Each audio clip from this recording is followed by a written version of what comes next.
ଯେତେବେଳେ ମାଳ ଜପ କରୁଛନ୍ତି ମାଳ ଜପ କରିବାର କିଛିଟା ନିୟମ କହି ରଖୁଛି ଜାଣି ରଖନ୍ତୁ। ମାଳ ଯେତେବେଳେ ଜପ କରିବେ ଆପଣଙ୍କର ଏଇ ଦୁଇଟି ଆଙ୍ଗୁଳି ସାହାଯ୍ୟରେ ମାଳାକୁ ଧରିବେ, ଜପ କରିବେ ମାନେ ମାଳ ଗଡ଼େଇବେ।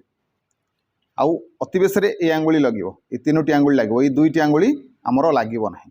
ବିଶି ଆଙ୍ଗୁଠି ଆଉ କାଣି ଆଙ୍ଗୁଳିଟି ଏ ଲାଗିବନି। ମାଳା 100 ଯେଉଁ ମାଳା ଆପଣ ଗଡ଼େଇବେ 108 ଥିବ ଏଇ ଗୋଲି ସଂଖ୍ୟା, ଗଣିକି ଆଣିବେ, ହୁଏତ ଅଧିକା ବି ଥାଇପାରେ।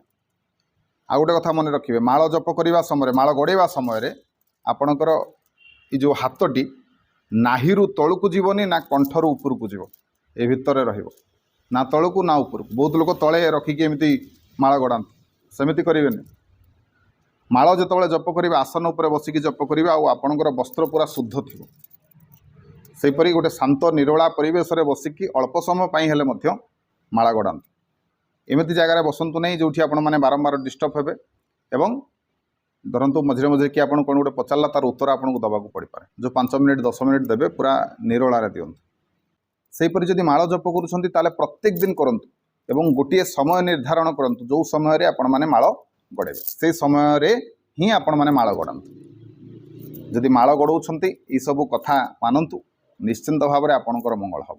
ଭିଡ଼ିଓ ଭଲ ଲାଗିଲେ ଭିଡ଼ିଓକୁ ଲାଇକ୍ କରିବେ, ସେୟାର କରିବେ, ଚ୍ୟାନେଲକୁ ସବସ୍କ୍ରାଇବ୍ କରିବାକୁ ଅନୁରୋଧ ରହିଲି। ଜୟ ଜଗନ୍ନାଥ, ଜୟ ଶିବ ଶମ୍ଭୁ।